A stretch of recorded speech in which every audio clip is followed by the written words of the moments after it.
You know, while Donald Trump continues to try to unleash hell and terrorize people across the country, and we've seen that, of course, on display in Chicago, for example, to see the people uniting peacefully to push back, I don't think it's something this Trump regime ever expected. I mean, we've seen the horrible issues, the horrible videos like this one right here of ICE like just literally barreling into people on the street in their cars, then like the militarized ICE and Border Patrol agents coming out with their military grade weapons and pointing it at people. Like you've seen these images here, like play this.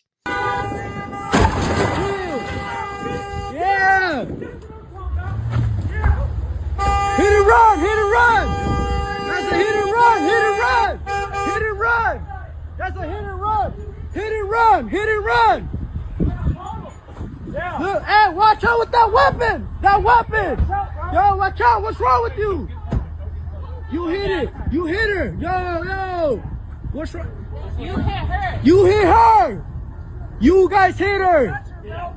You guys hit her! What's wrong with y'all? Y'all hit her? Y'all bust a whole U-turn in the middle of the street! Y'all hit her! Y'all on camera!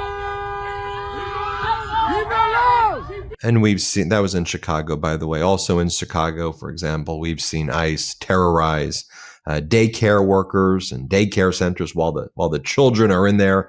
They show up with their weapons. They point them at kids. They rip people apart. Here, just play this clip. And then I saw the teacher being dragged out and into the car. So immediately, obviously, I knew it must have been ICE. This lady, one of the many parents trying to drop off a child this morning at the Reito de Sol daycare along Addison, met instead with the sound of screaming. As a young teacher was dragged out of the building by armed, camo-clad and masked men. They went into the daycare with our kids there. Like, it's just... I am at a loss for words for the, again, audacity. As those watching realized what was happening, the phones flipped on. I was just thinking like what to do. Like, I know the first thing that I've heard, everyone's told me to record and report it. I've told a lot of my friends to share it on social media, on the videos, like just to let everyone know as soon as possible. Some arguing with agents as they got back into their Texas registered vehicle and drove off. It's just absolute terror. Like, why are you at a daycare at 7 a.m? This isn't right. This isn't American. This isn't who we are. I'm sure you've seen the images at the Broadview Detention Center, which is basically a concentration camp right in the Chicago area, where no one really knows what's even happening in there, and the horrific conditions that when people are snatched, they're thrown there. There have been peaceful protests out there. And I'm sure you've seen the images of the ICE and Border Patrol agents on the roof, sniper style, shooting down at the peaceful protesters, the reporters, the priests who are there with non-lethal rounds, but very, very, very damaging. Here, play this clip.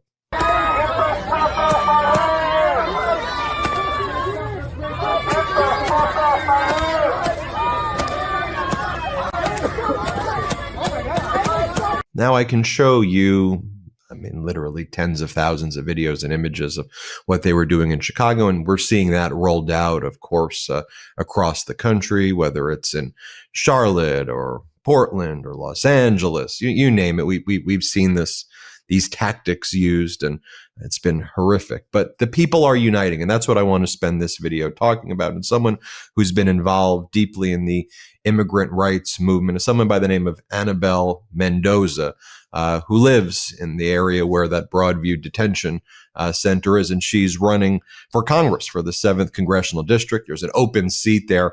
Danny Davis, the Congress member's leaving after this year, and there's a seat now to be filled. I want to bring in Anabel Mendoza, who is running for that congressional seat in the 7th, which is Broadview Detention Facility area, and where we're seeing a lot of these videos. You're also 28 years old. You're the youngest candidate here. I want to talk about the race that you're running and why, but let's start talking about, though, your background, of course, in the immigrant rights movement and what you've seen, because, of course, we've seen the horrors as evidenced by those videos, but we've also seen solidarity in fighting back. Let's start off with what you've observed first, then the fight back, then your fight for Congress. So what have you observed in Chicago and the tactics being used by this Trump regime? Yeah, thank you so much for having me.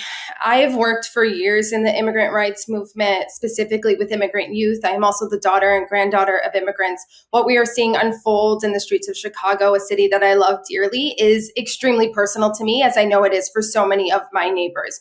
Immigrants make not only Chicago strong, but our entire country. And what we are seeing right now is absolutely atrocious. We are seeing a total overreach by the Trump administration, blatantly unlawful actions by ICE agents and CBP agents who are arresting people without warrants and without due process.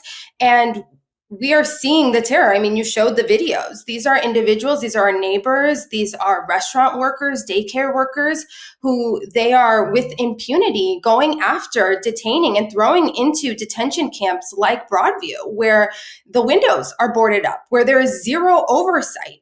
And it is enraging for me to see these videos because I know that it is our taxpayer dollars, billions of our taxpayer dollars, that are going to fund ICE and CBP. And they're not going to the things that our working communities actually need: funding healthcare, making our schools stronger. This is taking an impact on all of us. But as you said, Chicago is united. And through all of this terror, I have seen deepened solidarity between neighbors looking after one another. Let's talk about that, because that's what's given me hope.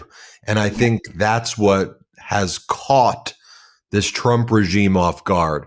Yes. I think that they just assumed they would show up like terroristic cowboys. You know, Greg Bavino, he rolls in, little man, but he rolls in with the crew, and they start like, you know, the way I described it, and it's not the right words, but like, when you'd go through like one of those like horror amusement parks, and the people would like come out of the corners and scare you, except it was real life. Yes. These people were touching you, and they would harm you, and they would pull weapons out, and they would inflict real pain.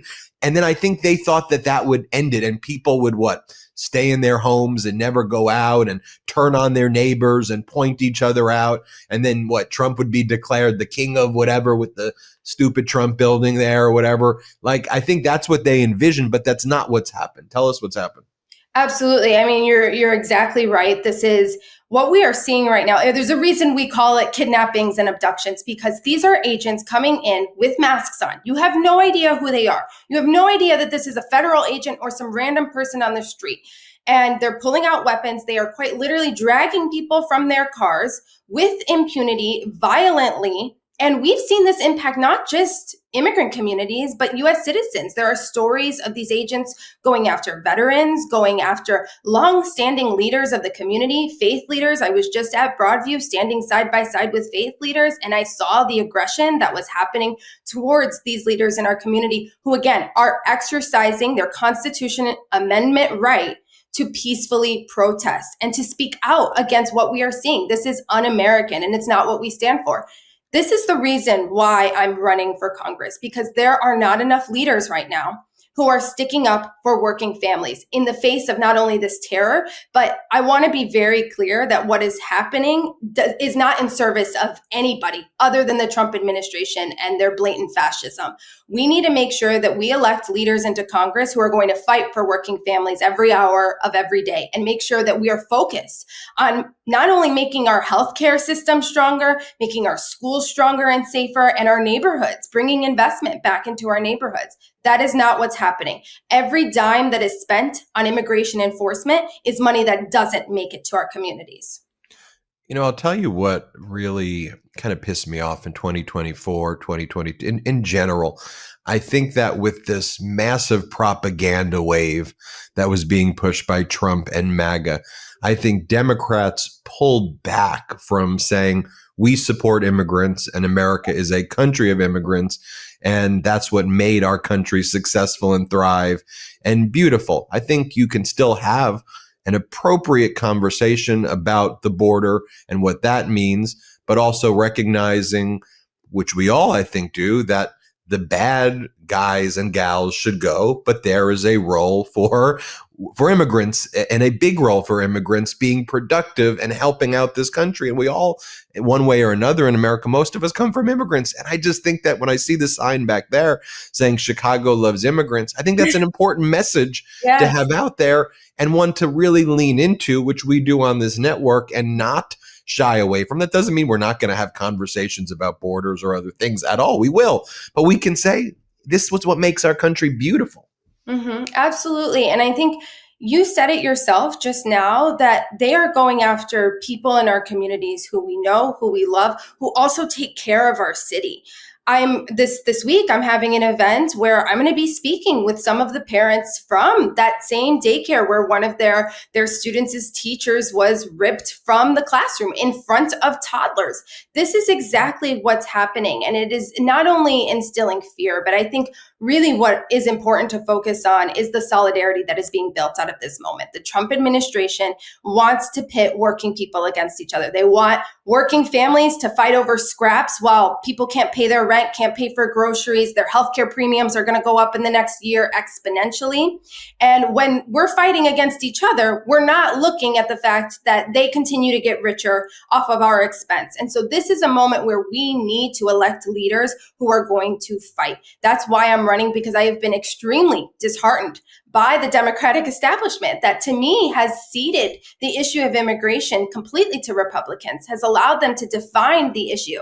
And the reality is, immigration is not just an immigrant issue. It is all of our issues. We are seeing the fact that these raids are impacting our local economy immensely, not only with workers being detained, but small businesses are feeling the impact of that. Less customers coming into their small businesses because they're afraid to go out of their homes. That also means less workers. So this has a ripple effect on all of us. And that is the thing that I really want people to understand in this moment, is that as we take action, as we stand in solidarity with immigrant communities, it's because immigrants are inherently part of the city of Chicago and our country.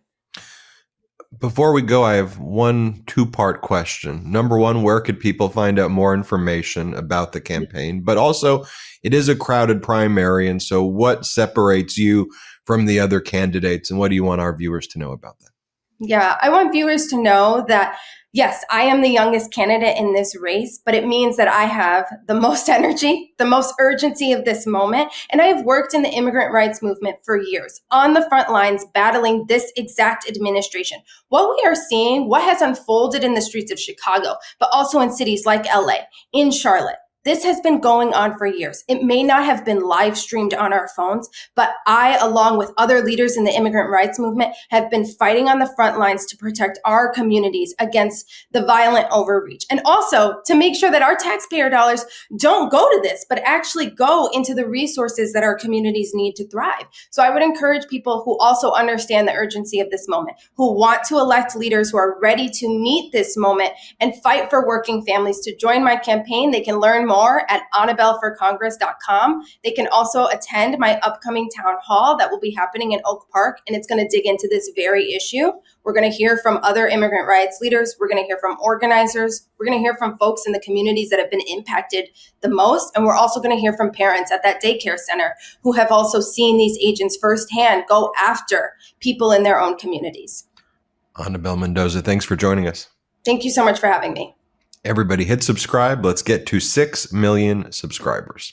Want to stay plugged in? Become a subscriber to our Substack at MeidasPlus.com. You'll get daily recaps from Ron Filipkowski, ad-free episodes of our podcast, and more exclusive content only available at MeidasPlus.com.